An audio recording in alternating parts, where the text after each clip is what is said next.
Salut à tous, alors dans cette vidéo, accompagné de mon petit chat, je vais tester parce que je les ai achetés en fait parce qu'ils étaient en promo tout simplement. Ils étaient à 50%, donc 10 euros les deux de 325 millilitres. Alors que normalement c'est 10 euros quasiment l'un, donc je les ai eu quasiment à 50% quoi. Et il se trouve que bah ça tombe bien parce que maintenant je me retrouve avec ma BMW Z4 E89 35i avec des trous à l'accélération. C'est marrant, c'est vraiment pile à partir de 3000 tours. C'est-à-dire qu'à 2800, il se passe rien, ça roule. Et à 3000, voire au-delà, et ben j'ai des vraies ruptures de puissance, je sais pas comment appeler ça. Et sur l'autoroute, ça se traduit par on dirait des micro coups de frein, c'est-à-dire des, comment dire, des secousses, des trous d'accélération, des micro coups de frein, dans l'axe longitudinal, donc dans l'axe de la voiture. Et donc je savais pas du tout d'où ça venait et tout, après avoir fait des recherches, pas de code d'erreur, pas de code défaut sur les valises. Donc le mec de chez Rodi m'a dit bah essaye quand même un truc anti-encrassement. Il se trouve que j'en avais déjà en stock, donc franchement ça coûte absolument rien d'essayer, je vais voir ça. C'est peut-être en fait, ça m'a fait penser de la calamine parce qu'en fait j'ai une consommation d'huile énorme. Je consomme, je sais pas, 1 litre d'huile par quoi? Par 2000 bornes, on va dire. Donc je pense que c'est assez colossal. Donc l'huile, est-ce qu'elle retourne dans l'admission avec, tu sais, les retours d'huile et compagnie?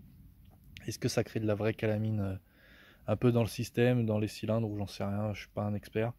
Ça devrait aider à la calamine. Alors ce que je me demande, c'est est-ce que si je mets régulièrement de l'E85, on va dire à un pourcentage correct, parce que j'ai pas de boîtier, j'ai pas de reprog. Donc est-ce que si je reste sur les NTFT corrects, est-ce que ça va sur le long terme m'aider à décaper, ou est-ce que c'est vraiment pas efficace comparé à un produit comme ça? Donc bref, on va tester le produit. J'ai des vrais trous à l'accélération à partir de 3000. Je sais pas si je vais pouvoir vous les mettre en vidéo ou pas, mais quand j'appuie, il y a une vraie rupture, il y a un vrai truc qui se passe à partir de 3000 voire au-delà. Ça crée des vrais problèmes. Donc je vais tester ça. Donc je vais vous lire vite fait la notice, je viens de le lire, donc c'est hyper nocif, hein. Faites pas les marioles avec ça, hein. Déjà, cachez-le bien de vos enfants. Ensuite, quand vous le faites vraiment dans un endroit aéré, vous sniffez pas les vapeurs ou quoi que ce soit, parce que ils disent que c'est carrément mortel. Donc voilà, faut pas blaguer avec ça. Ensuite, ils disent quoi? Ils disent donc que ça nettoie, lubrifie et protège les injecteurs et la pompe. Donc c'est exactement ce dont j'ai besoin. Rétablit une pulvérisation optimale des injecteurs, supprime les trous d'accélération. Voilà, donc c'est peut-être tout simplement mes injecteurs qui sont un peu bouchés. Est-ce qu'il y a de l'huile qui repasse dans les injecteurs? Parce que avec leur niflard, est-ce que ça renvoie un peu d'huile dans le circuit? Je sais pas.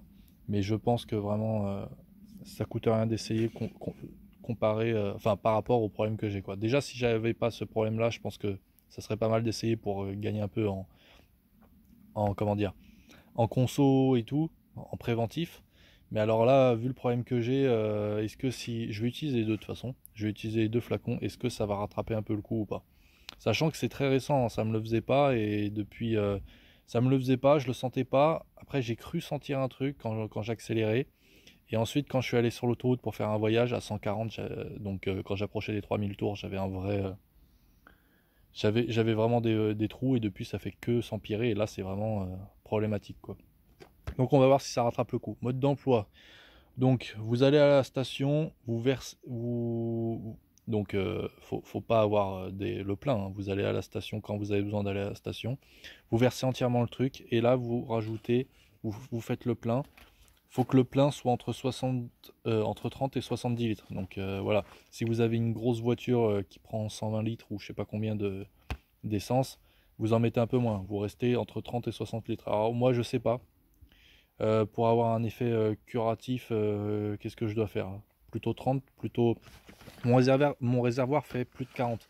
Est-ce que je dois faire 30 et est-ce que ça va être plus concentré, ça va plus agir? Je peux pas vous dire. Je pense que ouais, je vais essayer de faire à peu près 30, 35. Et voilà. Ensuite, ils nous disent quoi? Ils nous disent si vous faites en majorité des parcours urbains, roulez 4 pleins avant d'utiliser le second flacon. Ok. Donc voilà. Vous utilisez le truc sur un plein, vous en faites 4 et ensuite vous retestez. Vous roulez 6 pleins avant de l'utiliser. Sinon, vous roulez 6 pleins. Donc si vous faites pas mal d'autoroute et tout, vous pouvez aller jusqu'à 6 pleins avant de l'utiliser. Moi, je pense que je vais le faire à 4, comme ça on va voir, selon les effets du premier. Donc c'est compatible samplon 95-98, E10. Je me suis dit, bah merde, pas E85. De toute façon, E85, vu quand ça décape, je pense pas que ça soit utile. Mais pour ma voiture, pour mon autre voiture, je me posais quand même la question. Et en dessous, ils disent compatible premium et biocarburant, donc E85, donc c'est bon. Et ensuite, faites régulièrement des parcours autoroutiers pour compléter l'action du produit et permettre un décrassage parfait. Autoroutier, je pense qu'il parle d'autoroute. Donc, alors moi c'est marrant parce que c'est là où je l'ai le plus senti, mais bon apparemment ça doit être le régénérateur du kata et compagnie, ça doit être, enfin voilà. Je pense que de toute façon de temps en temps il faut faire quelques bornes sur autoroute à 3000 tours, 3000 tours prolongés, 3500 prolongés.